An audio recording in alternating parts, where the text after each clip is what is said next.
Hello, hello, hello. Now PV isotherm. I'm discussing regarding the PV isotherm. Now in this PV isotherm, graph is plotted between pressure and volume. The pressure is variable, volume is the variable, but temperature is also here. The temperature is constant for each and every curve, So here these two figures are very important while explaining these points. Just to look whenever I am discussing each and every point. At low temperature, just to look here, at low temperature 30 degrees centigrade, 21 degrees centigrade, or 31 degrees centigrade, at low temperature isotherm shows inflation, means there is a change.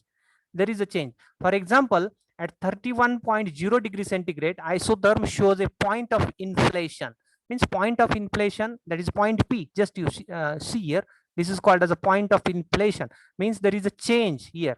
Now beyond that P, that is point of inflation, there is a decrease here up to the point B. Okay, that means at temperature 13 degrees centigrade and 21.5 degrees centigrade, yes, show horizontal portion which represent no change of pressure for a large change in volume. Means just you see here, no change in pressure, means this is a no change in the pressure, means pressure is constant here also. At 21 degrees centigrade, point number 2 to 1 or 1 to 2, the pressure is constant here, but we are increasing the volume. Of course we are increasing the volume.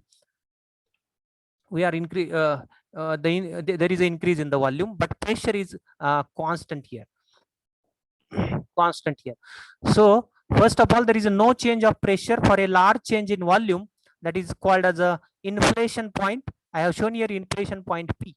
Now as temperature increased, what happened? Just to look here, 13, 21, again 31, 35, 48. These are the lines. Now this is the first line A, second line A dash, third line maybe B dash, C dash, whatever it may be. I have shown here one line, second line, third, fourth, and 5. Means 5 isotherms I have represented on same graph. First isotherm is at 13 degrees centigrade, second at 21 degree, third at 31, 35, 48. Means these are the 5 different isotherms at different pressure and different volume. So what happens as temperature increases, what happens, there is a flat portion is there. Now this flat portion of isotherm is found to decrease in the length. Just to check here, there is a decrease in the length until it converges into a single point at 31 point, yes, 31.10 degrees centigrade. Means just you look here, the point of flat portion was here. In the second isotherm at 13 degrees centigrade, it is here. At 21 degrees centigrade, it is here. Means this point of, yes, point of flat portion goes on decreasing here, and the length of that flat portion has been increasing here.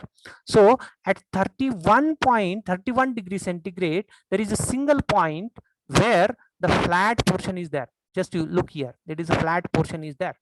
Now I have represented here, this is a, yes, hyperbola type figure or hyperbola type structure here, shape is here.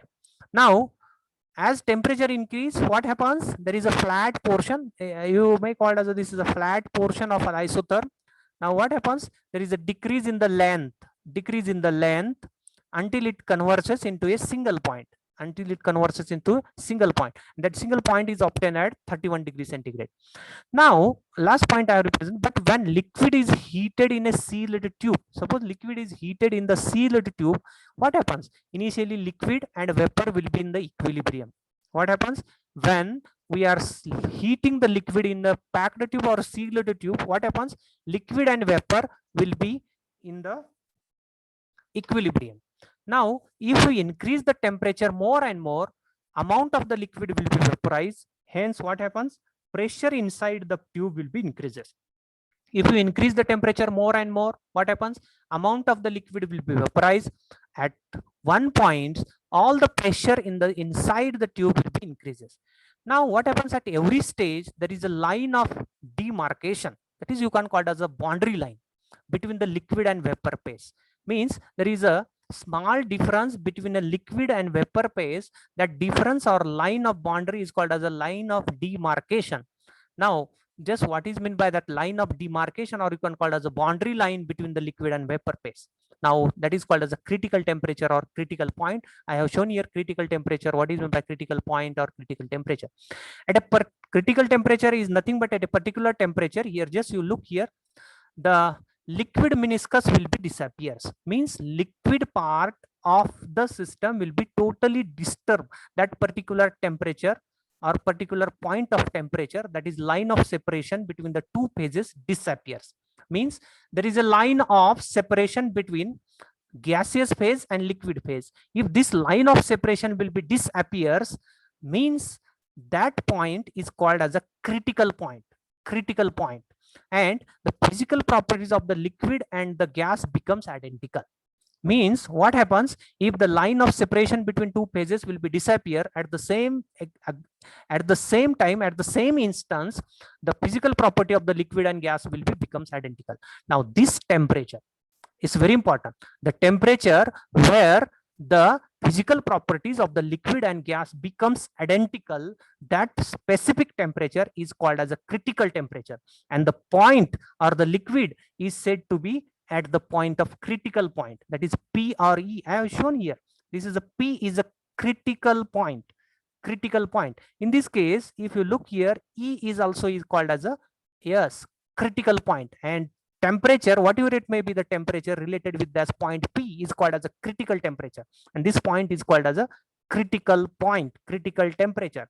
Now here the P, for example, 31.10 degrees centigrade is called as a critical temperature of this, yes, isotherm of carbon dioxide. The same carbon dioxide will be shown I have by graphical study. Here you can look here, I have represented different isotherms at yes, by varying the pressure and volume but keeping constant temperature. I have shown here 1, 2, 3, 4, 5, 6, 7. These are the different isotherms I have represented by changing the temperature also. Now, are you clear what is meant by critical temperature and critical pressure? Now, on heating the tube, just we are discussing about the heating the tube. Further, there is no trace of liquid can be found because all the liquid has been converted into the gaseous molecule. That exact point is called as a critical point. That exact temperature is called as a critical temperature. Now, if you heat further the tube, there is no single or not a trace amount of liquid can be found. What happens? The total mass remains in the gaseous state. The total mass of the liquid will be, yes, goes into gaseous state even on increasing the pressure externally. If you increase the pressure externally also, all the mass remains in the gaseous state. Hence, what has been concluded here, no liquid can be exist at a temperature greater than the critical temperature. Now, if you consider, is there any presence, is there any trace of liquid present above the critical temperature? Never.